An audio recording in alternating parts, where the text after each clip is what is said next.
Welcome, ladies and gentlemen. I'm Justine. And I'm John. And this is That's what they called news. So, obviously, this is not Danielle, who's with me today. We have been running around like chickens with our heads cut off, and Danielle had some family stuff come up that she had to deal with. So, instead of waiting another week to give another episode, to put another episode out since we missed last week, I conned my husband into joining us tonight. So tonight we have John with us. Yeah, here I am. Welcome. Usually behind the scenes, but... Yes, he usually does our editing, producing, if you will. I don't know how much actually goes into it. Maybe it is more of a production. We're not very good at this. And I honestly rarely listen to the finished copy, so I don't know how much work you do to it. I don't know, like a lot of it's just cutting out pauses and stuff like that, so. And when we stumble over words about the quadrillionth time, you're like, okay, that's enough. Or when you decide, like, all right, I'm going to start that paragraph over. When I can, I cut it out. Yeah, that's usually our goal. We usually try to make it, because sometimes they're real bad. Yeah, well, I'm also, like, not the best audio editor, so sometimes I can't make it sound seamless to cut it out. So I'm like, well, I guess we're just going to have to listen to it. We'll just figure it out. We also don't have, like, equipment. We're, like, doing this on, like, a basic what we found off budget. Like Amazon. Yeah, so I think it's good-ish for what we're working with. I guess I also did write the intro music. Yes. That was me. That was him. He did that. All right, so today we are going to just read a few interesting editorials. This is just kind of a compilation of interesting editorials that I found in the paper. So this is from the Stockton Evening and Sunday Record, April 26, 1901, from Stockton, California. All right, and this editorial is titled, "Judge Not." As conclusive proof of the fact that the newspaperman has troubles peculiarly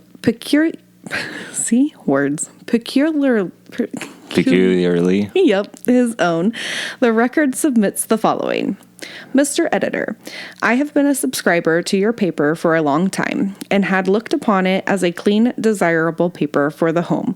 But of late, the debasing, low-price fights that for some reason have been allowed right here within the limits of our beautiful, city, I do not think I say beautiful. I do not think I can say beautiful, although the Chamber of Commerce would have the outside world think so. I think that's every Chamber of Commerce in the world. You know, I actually have family on my dad's side that lives on Stockton that I've never met, only heard about. So I wonder how they would feel about the state of the city now. Yeah, let us know, Stockton, California, if you're beautiful.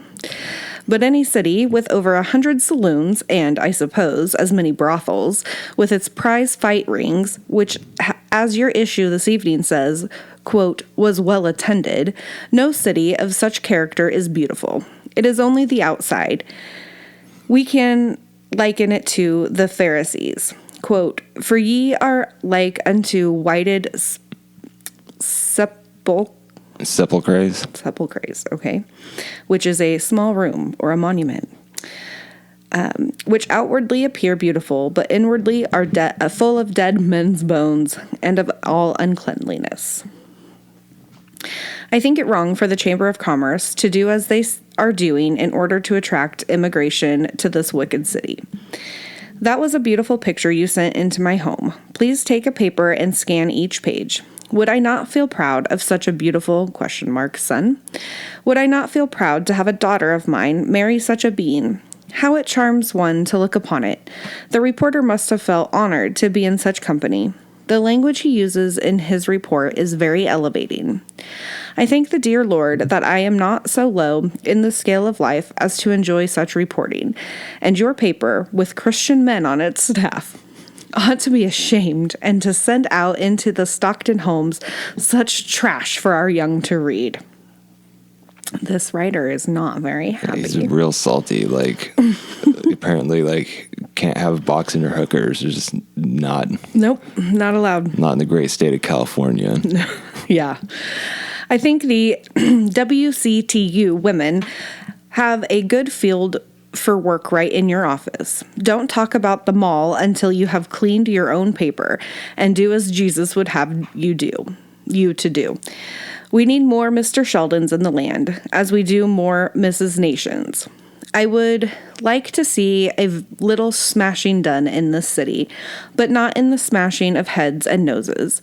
Our most honored reporter says in his closing appeal, quote, everybody directly or indirectly interested in Stockton should support these shows, prize fights, of the Athletics Association, noblemen in that association, as they advertise the town. How? Question mark.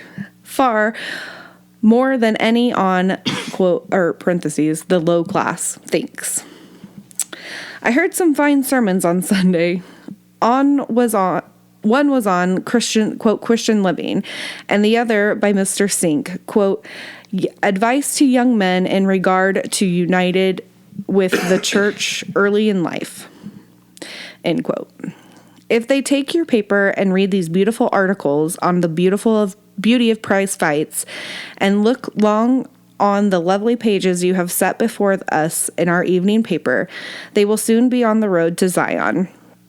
A few more papers of this kind and my subscription to your paper closes. Then you will know my name. Now I am only a subscriber.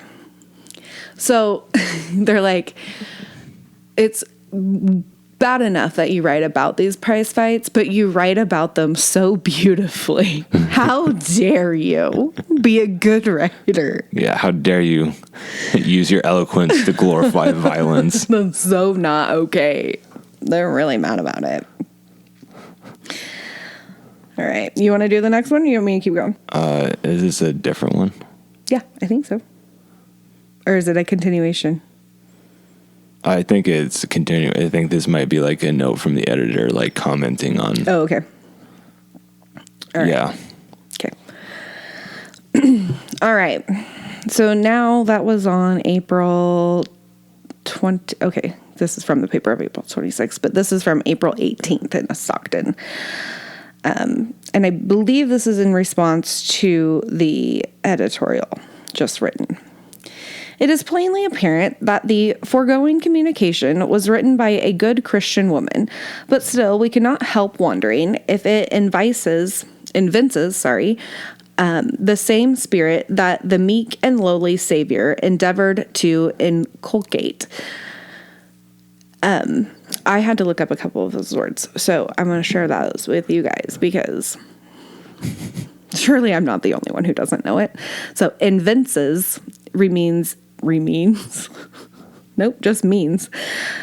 to reveal the presence of, and then inculcate means to instill. So it says, it was written by a Christian woman, but still we cannot help but wondering if it reveals the presence of the same spirit that the meek and lowly Savior endeavored to instill. Okay. Instead of gently showing us the evil of our ways and more gently attempting to lead us to a better and higher life, she sharply criticizes and sweepingly condemns. It was Jesus who said, quote, go thou and sin no more. But this good woman casts us from her, spurns us, and indulges in tart sarcasm. We can imagine her carefully holding her skirts aside, lest they be brushed against by one of the sinful of this earth. Instead of helping one to lead a better life, the utterances of our good woman are more liable to confirm one in the wickedness of his ways. Men who have drained the cup of sin to the dregs and whose lives were presumed to be past redemption have been reformed by the kind, sympathetic word of a woman or child, but there is no instance on record of anyone being rescued from a life of sinfulness by harsh criticism and sharp lectures. Quote, faith, hope, and charity. The greatest of these is charity, end quote. That is a Bible verse, but also like, he's right. I mean, that's not how you get people to change your ways. Yeah. Oh, yeah. You don't. My favorite part of that was tart sarcasm. Okay. Speaking personally, the writer cares as little for a prize fight exhibition as does our correspondent. In all his newspaper experience, he has attended but one of these events. Candidly, the spectacle was not very elevating one, but just as candidly, the writer does not think that he was injured morally by the exhibition. Editorially, the Record has been opposed to these exhibitions and has frequently stated its position. However, the great majority of men, business, and professional men, especially, take quite an interest in these affairs. And we do not see that they are materially harmed thereby. The exhibitions are reported in the Record, and it is the aim of the paper to have them reported well. Because if we're going to do something, we're going to do a good job of it, damn it. Church matters are also reported, and while not claiming any credit in this respect, the Record can truthfully say that it devotes a great deal more space to religious affairs than any paper in the city.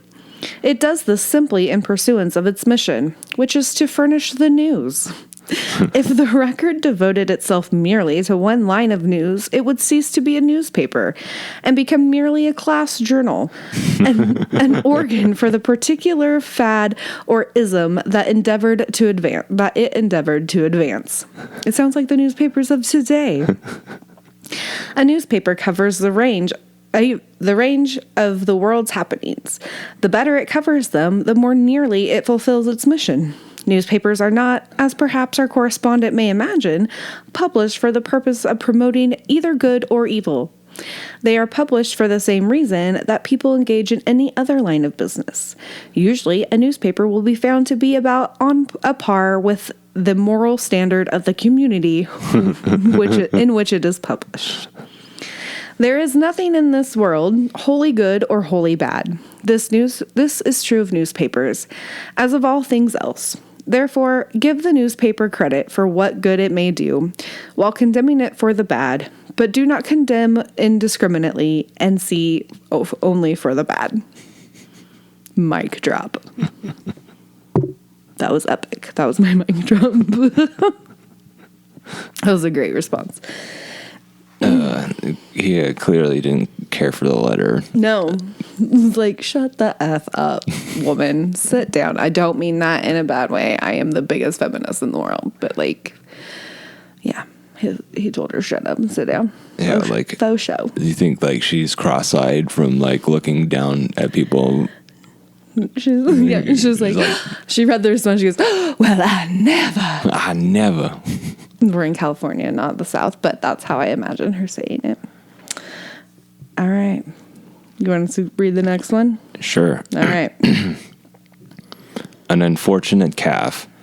A calf recently purchased by a man near Ripon had the misfortune to be born minus half its underjaw, incapacitating it from eating grass, being able only to subsist on a milk diet, on which it thrived remarkably at 3 months' age compared in size to any other calf of the above age. So I guess personally I have a couple questions. Like, first of all, did he get a discount for buying it, like, missing its jaw? Like, I probably didn't buy it. He said a calf recently purchased by a man. Yep. Okay. So did he get a discount? I would hope so. I mean, it's definitely defective. And secondly, like, when it gets, like, big enough that, like, milk is no longer an option, what happens? Yeah. I don't know. I also don't know how it was okay on the milk. I mean, like probably, like, it just needed its tongue in the roof of its mouth. Oh, that's true. That's true. I mean, it probably dribbled a lot. It probably wasn't a... But it was probably, like, out of a bucket. It would be better than a bottle. Yeah, I mean, I don't know how they fed milk whenever this was written to calves, but... I'm going to guess it was a bucket. Yeah. I just, like, what are you going to do with it if it gets, like... If it starts starving because you can't feed it any more milk, are you just going to eat it then? Or that's when you get veal. But, like, don't they have to, like, mistreat it to make veal? Like, oh, right. Yeah, that's usually part of the job. You gotta beat the calf first. I'm not serious. That's not what's done. I have Yeah, I don't really know. No, it's just calves. It's just not fully grown cows. I was just... Which is sad, but I mean, whether you kill them now or later, does it matter? I mean, I don't... Okay, so here's the thing. Like, one time I was hunting with my grandpa, and I'm not sure if it was legally or not, but it doesn't really matter because he's dead now anyway. So anyway, like we pop up the hill, you know, like just clear the top of the hill, and like we see 2 deer. And so, you know, Grandpa Dave shoots the one that looks closer, hits it, and there's still another one like that looks like it's a little further back, and he, you know, sees it, and so he shoots it and drops that one too. And so we get closer and we realize that deer wasn't actually that far back. It was the baby with the mom. Oh. And I tell you what, like that was a very tasty deer. The baby one, I think, honestly tasted better than the mom. That's why veal is so like desired, because it's so, I don't know, tender. I've never eaten veal, actually. Like, we've never had a purpose to butcher a calf, I guess. Like, my family raises cattle. I don't personally, but my family raises cattle, and we've never butchered a calf just for shits and giggles. I can tell you that much. Yeah.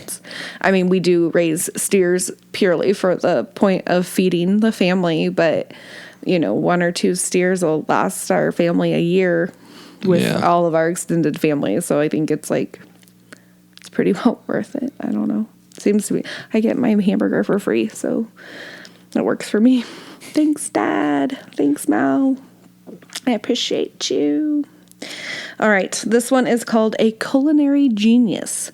Cooked dinner in his home while at business in his office. Oh, this must be an ad. I love these. They're like editorial ads. They're the best.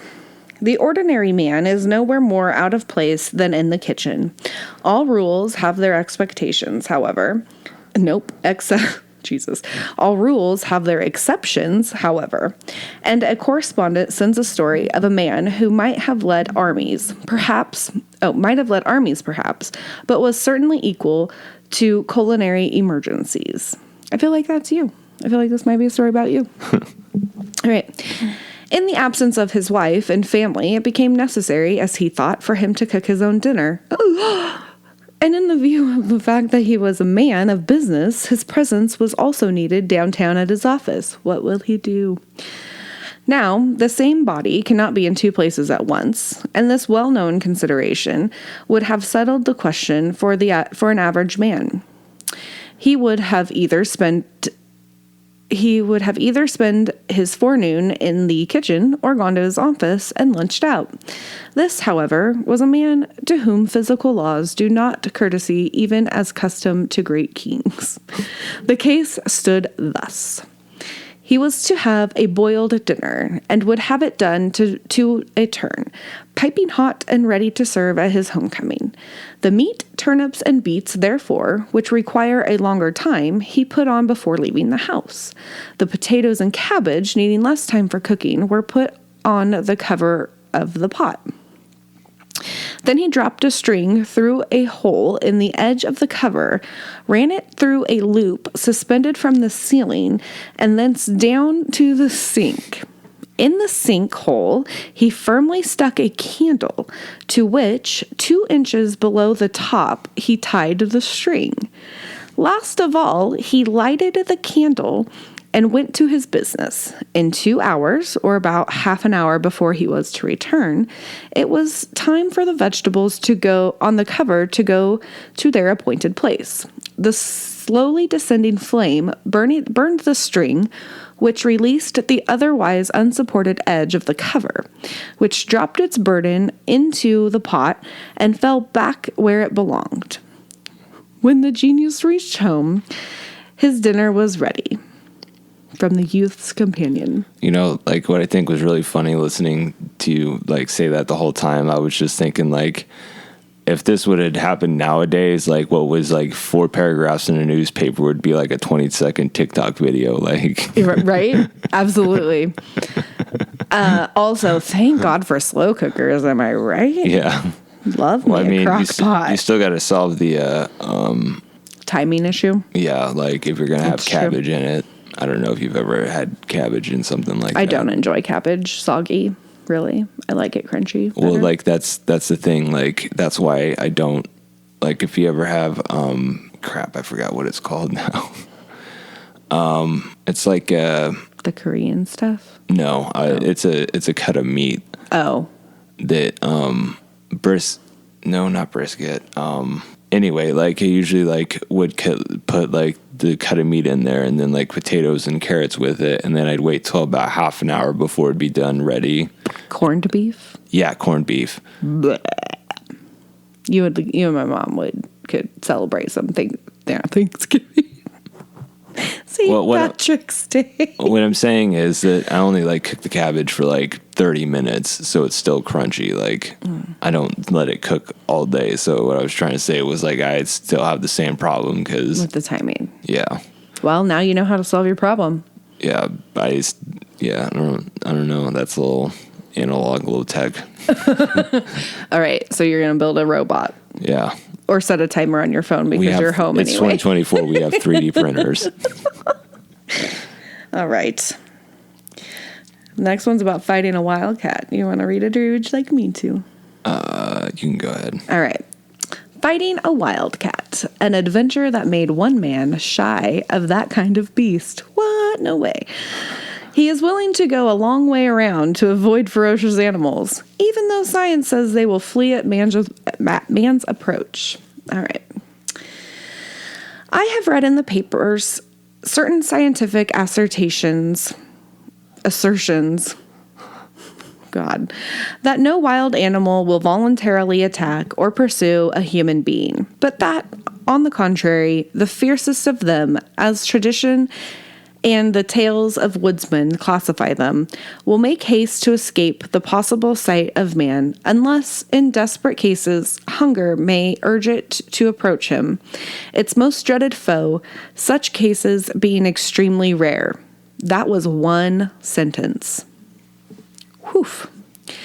Said a matter-of-fact and voracious New York businessman.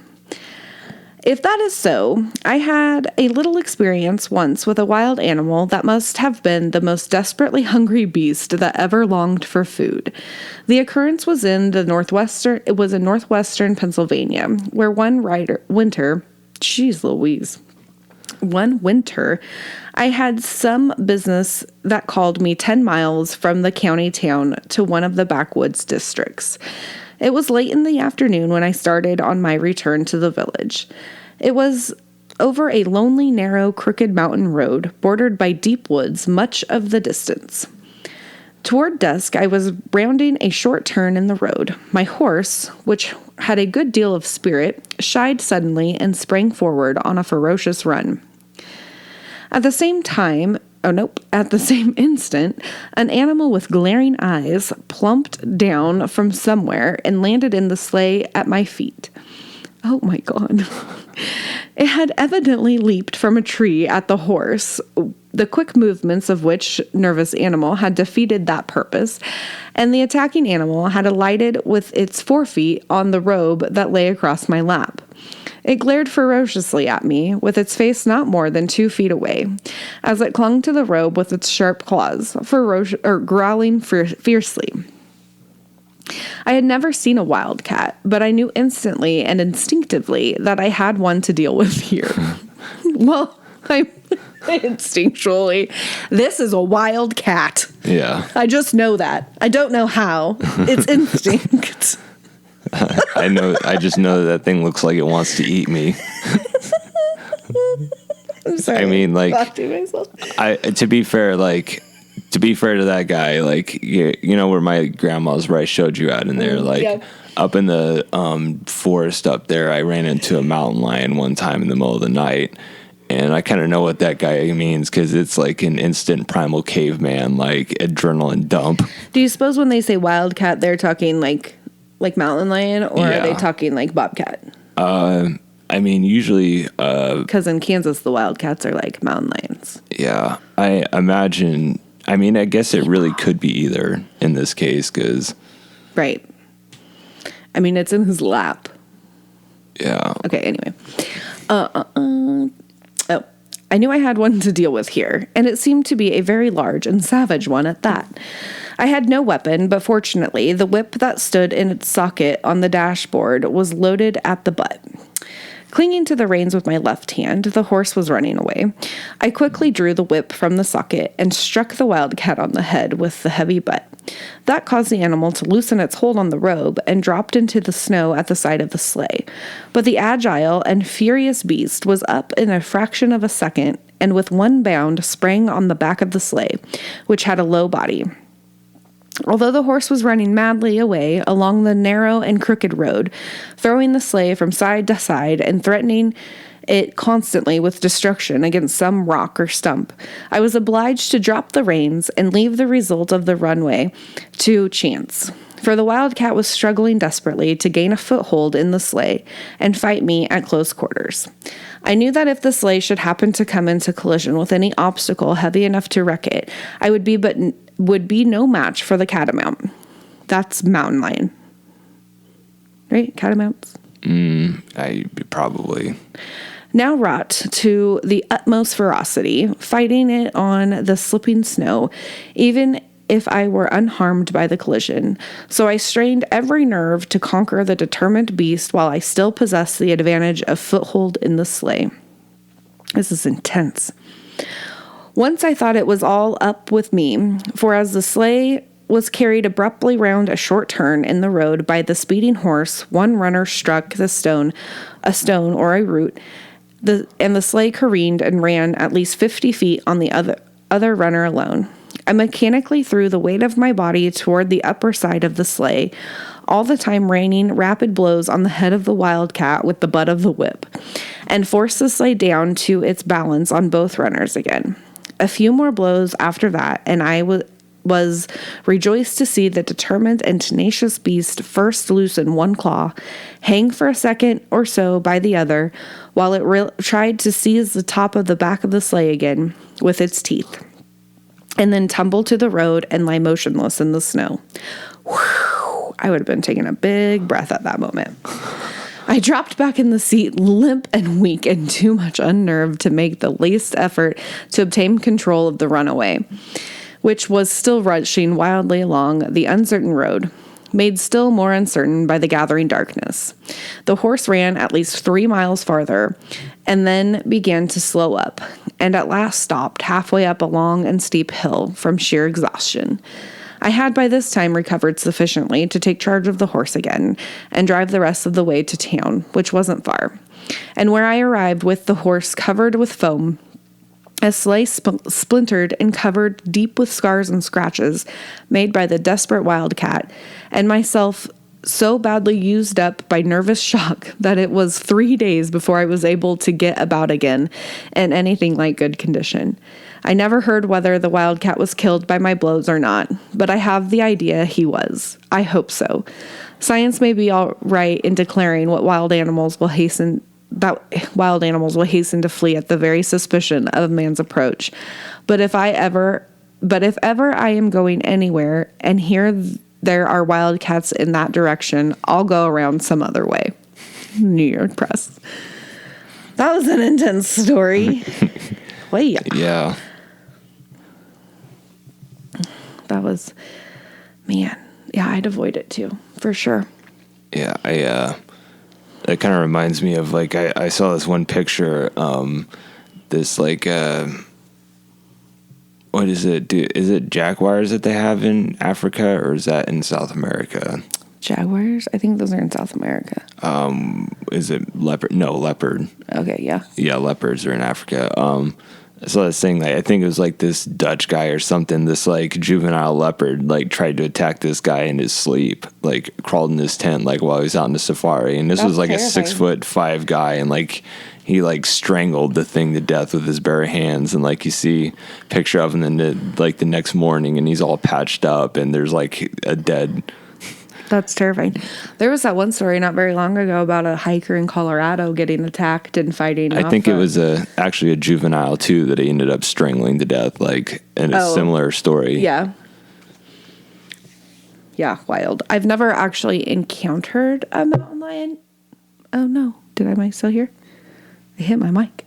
I've never actually encountered a mountain lion. I have seen mountain lion prints Yeah. And I have heard stories. Yeah, well, like I do have to say that, like, luckily when I did, I had like 3 dogs with me, like 3 fairly big dogs, so Yeah. it wasn't as big a deal.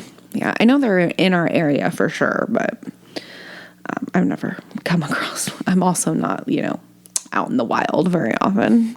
Pretty much stick to the rivers and lakes I'm used to.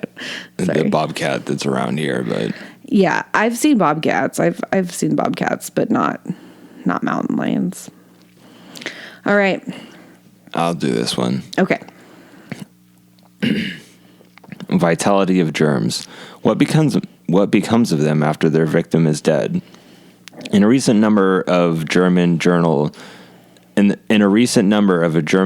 devoted to bacteriology, an interesting summary is presented of certain results attained by Dr. Klein in the course of a long series of experiments made lately, in which Dr. Klein endeavored successfully to ascertain what becomes of disease germs after the death of their victim.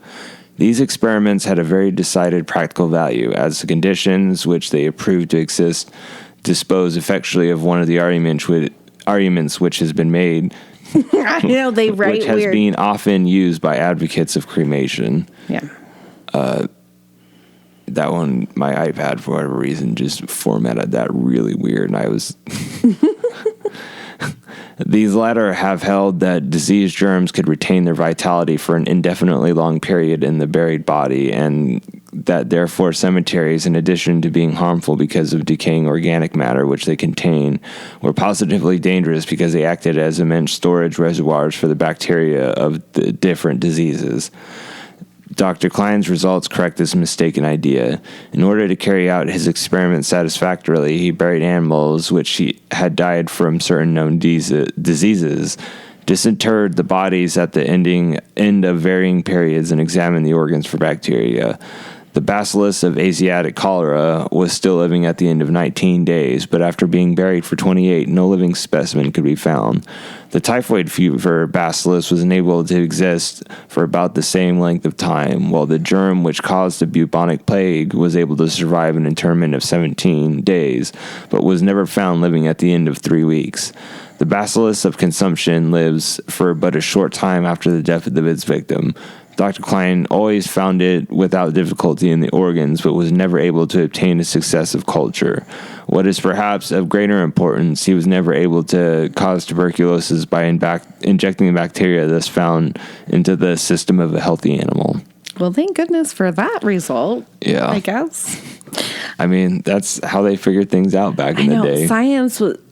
Early science is like wild to me. Like, yeah. I mean, what's crazy though, like we figured out like electricity and magnetism like in the 1800s. Like, granted, like it took us a while to like technologically be able to exploit all the consequences of what we discovered, but like a bunch of guys just figuring it out. They basically invented like a bunch of math to be able, because no math that we had could really help describe those two phenomenon. Yeah, like it just kind of reminds me of how did we figure out which mushrooms were safe to eat and which ones weren't, Like, yeah. Trial and error, man, trial and error. Like, well, let's see if this bacteria will also make this perfectly healthy animal die. Yeah. Let's just see. Because how else will we know? All right. This is one of my favorite topics, being buried alive. To prevent premature burial. According to the Cincinnati Enquirer, practical demonstration was given recently in New York of a method of saving the lives of those prematurely buried. The system is the invention of Count Michael de Carnicchio of Russia. I'm sure that's not how you pronounce it. Yeah, probably not. 100% sure, but it's Russian.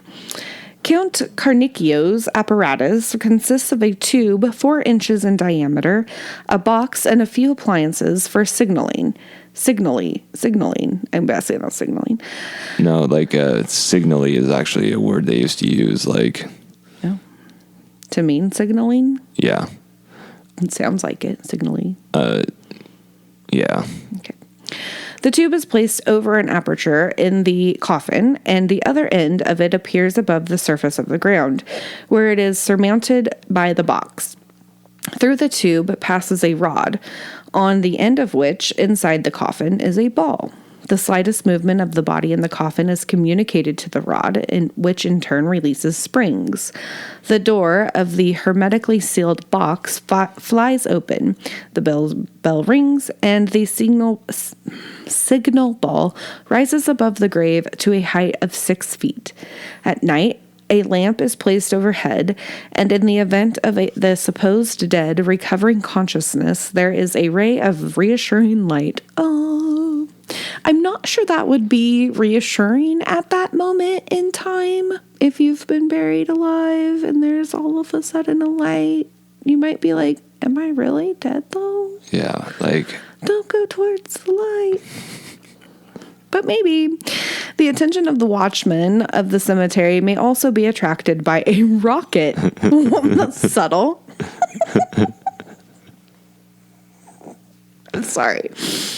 Which is automatically discharged. I'm just seeing like fireworks going off in the cemetery. But also, like, got another one. Like, you ever seen like those time lapses of like an animal decomposing and how it looks like it moves and shifts? Do you think like that would cause it to go off? Absolutely. Like, you like imagine like just like if there's like has to be like a mass burial and they bury a whole bunch of these people in these, and then it just like starts looking like the 4th of July happened. No, I've listened to several podcasts with like buried alive stories, and it's like some of them are definitely that happened so much. Like people were so scared.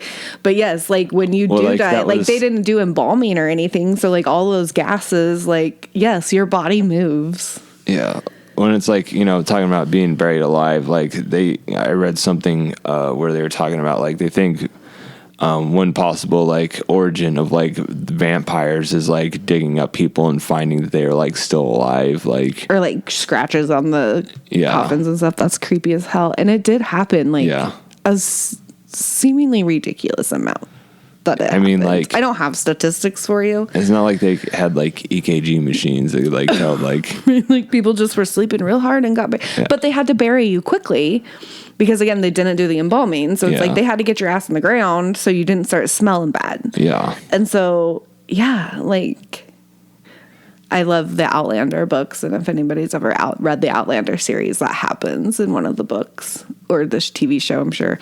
I don't know if that book has been made into a show yet, but anyway, that's my story. All right. Next one we have is womanly tenderness.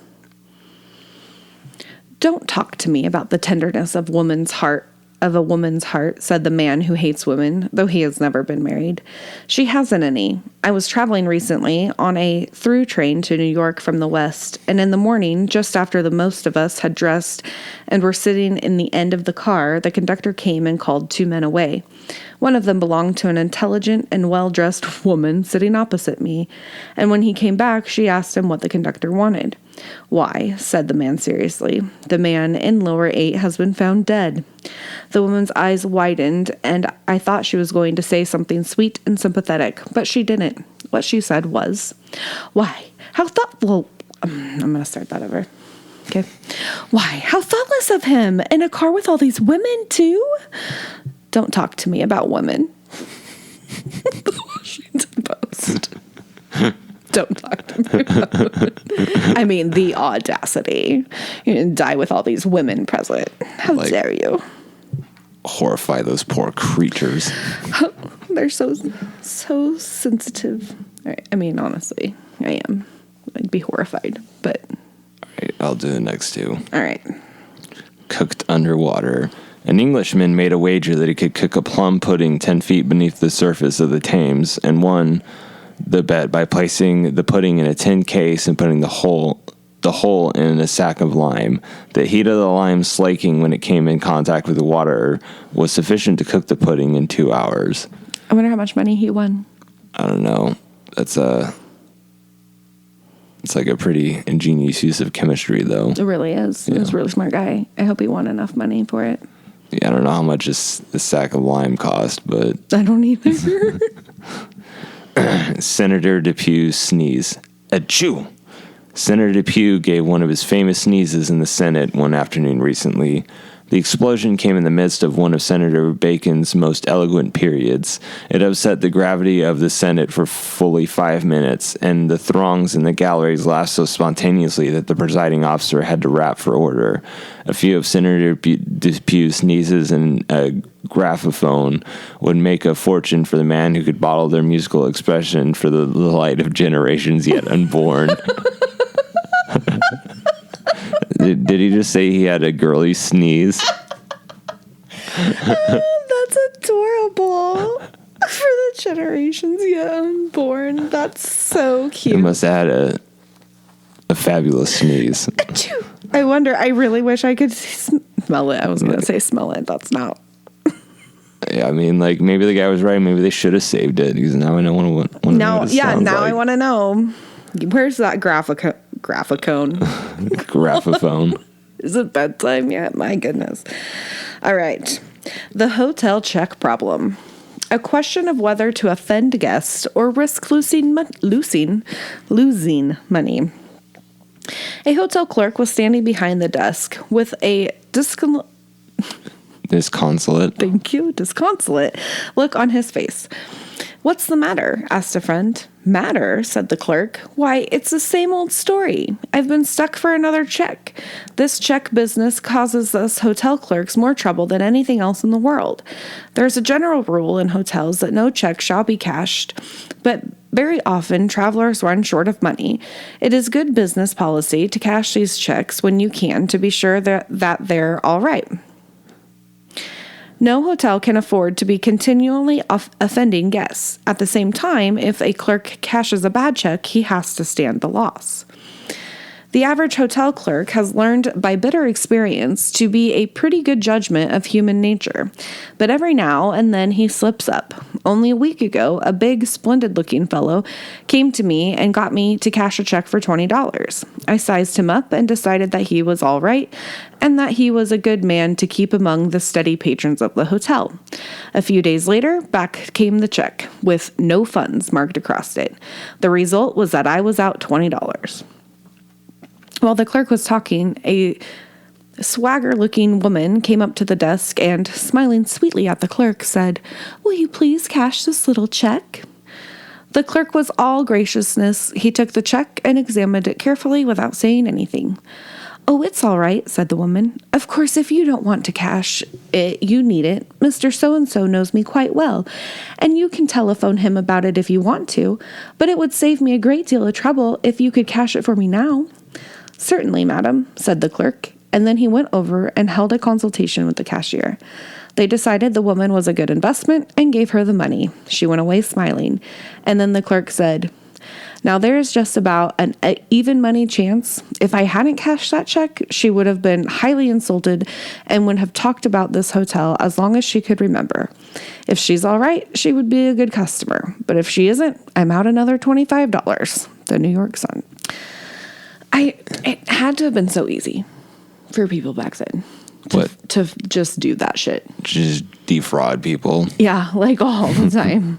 Well, I mean, like especially like back before they had background checks and stuff, like you just go from one town to another, like just. Okay, so I have a serious question, and I could probably look up the answer, but I'm just gonna ask instead. When IDs, driver's licenses and stuff like that, when did we start having photo IDs? When did that become a thing? I want to say I've seen some IDs from the 50s for sure, military IDs, maybe even the 40s, maybe not. I don't know. I mean, you got to think about the tech they had and how much it cost they didn't to print. Have cameras even. Yeah. Anywho. Maybe. Yeah. Missing for 2 weeks, searching high and low for M. Rossi, who has dropped out of sight. M. Rossi, living 3 miles east of Wallace, has been missing for 2 weeks, and all traces of his whereabouts are lost. Rossi has been in the vicinity for 4 years and has cattle, which he pastures on the railroad lands, renting from that corporation. 2 weeks ago, he disappeared. On former occasions, he had gone to visit his nephew, who lives at Livermore, without saying anything to anyone. But word sent to his relative elicited the information that he had not been to that place. Rossi saddled up his horse and took one dog with him, leaving the other locked in the house. The animal was half starved when found. The other dog has come back home. Where the man and his horse are, and the horse are, is a mystery. Some say foul play, while others believe he has met his death in some accidental way. Yet it is strange that the horse has not been found, although he might wander around in the foothills for some days without being noticed. The nephew arrived from Livermore today and is undertaking the search for his uncle. That's sad. It just disappeared. Yeah. Also really easy to do in those days. Also, yes. Yep. But yeah, weird you can't find the horse. Should have followed Lassie back. I'm just saying. All right, I'll read this one. Broke his neck and died instantly. Unusual accident which happened to John Russell this morning. Faulty wagon seat the cause. Russell pitched off, striking on his head on the road near Lodi. John Russell, a farm employee in the northern end of the county, had his neck broken near Lodi this morning and died instantly. Russell was a man about 55 years of age and the employee of H. Blum, a rancher living near Linden. Russell was driving a double team hitched to a heavy wagon on the road between Woodbridge and Lodi this forenoon. With him was Count von Elmhurst, a Lodi character, who lately fell heir to an estate in Germany. The two men were seated on a board, which was laid across two barrels on the bed of the wagon. Brilliant. They had just turned around the corner of the road about a mile north of Lodi when Russell was pitched forward by the front wheel striking a chuck hole. He struck square on his head. The horse stopped and von Elmhurst alighted and found his companion motionless. He could not revive the man and left the body there while he drove to Lodi informed of the death. Coroner Clark was notified in the city and left to hold an inquest on the remains. Like, I don't know if that was like bad driving, the chuck hole, or like their choice of seat. Yeah, that sounded like several bad decisions, all culminating in death. Yeah. Which is a lot of the times how death happens. Yeah. I'm like probably not a majority of the time, but like stupid choices cause a lot of death, I'm going to guess. Yeah. Again, I could throw out some stupid number statistic, but I'm not going to make that reference. I'm not going to do it. Anywho, that's all we have for you this time. So hopefully Danielle's back for the next episode, but if not, I guess we'll just have to make John sit in again. Oh, bummer. Unless you guys tell me like absolutely hated it or something. I bet they hate it. I bet they do. Yeah. What a piece of garbage. All right. Well, thank you for listening. And that was kind of a shorter one, but that's okay. Yeah, we'll see you next time. Goodbye. Bye.